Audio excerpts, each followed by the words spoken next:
The Secret Lives of Solar Flares, brought to you by Science at NASA.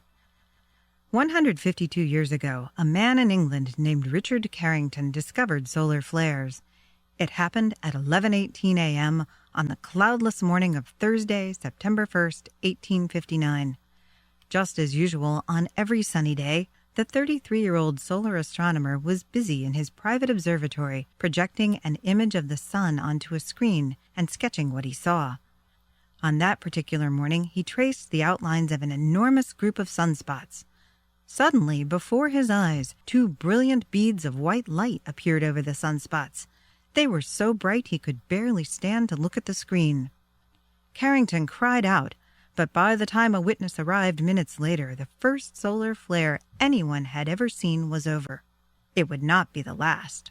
Since then, astronomers have recorded thousands of strong flares using instruments ranging from the simplest telescopes in backyard observatories to the most complex spectrometers on advanced spacecraft.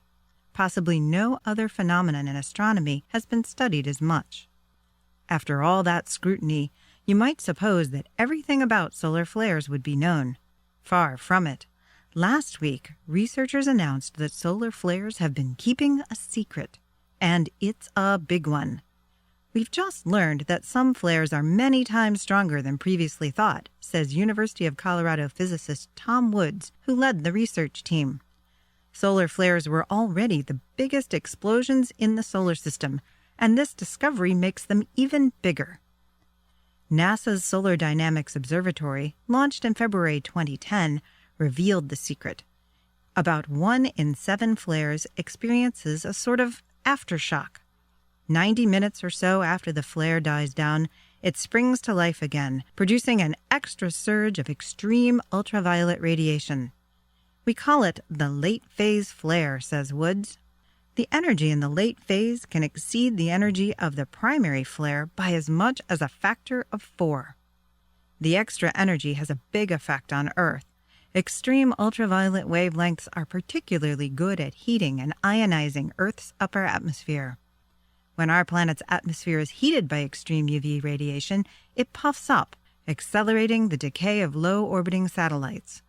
Furthermore, the ionizing action of extreme UV can bend radio signals and disrupt the normal operation of GPS.